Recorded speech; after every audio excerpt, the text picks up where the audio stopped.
বন্ধুরা, আজকের আলুর দম রান্না করা হবে। এখানে আমি আলুর দম কেটে ধুয়ে পরিষ্কার করে নিয়েছি, চৌকি করে কাঁচামরিচ চিড়ে দিয়েছি।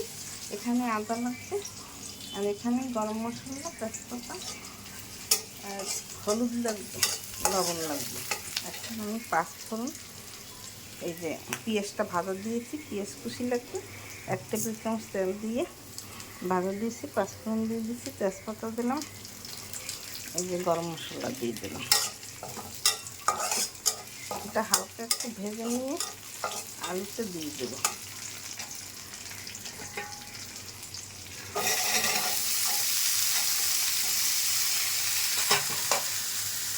আলু দেওয়ার মধ্যে আদা দিয়ে দেব,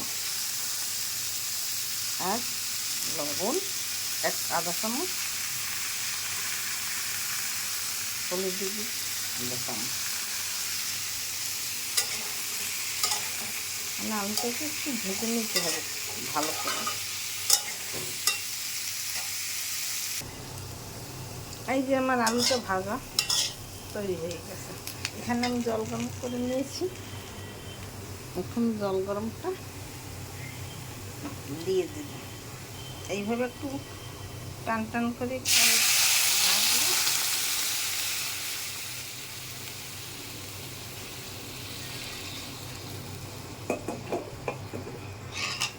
গরম জল দিয়ে রান্না করলে স্বাদ খেতে ভালো হয়।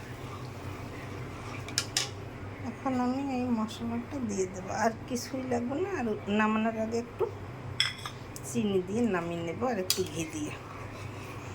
এই আলুর দম এইভাবে রান্না করে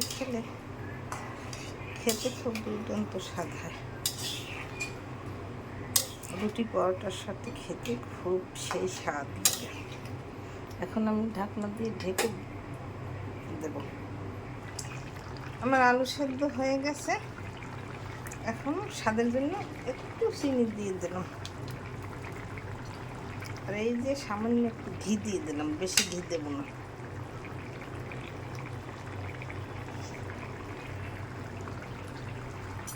একটু পরে নামিয়ে নেব। এই যে দেখুন, আমার আলুর দম তৈরি হয়ে গেছে। এইভাবে আপনার ঘরে বসে রান্না করে খেয়ে দেখবেন, দোকানের মতো খেতে লাগবে সেই স্বাদ।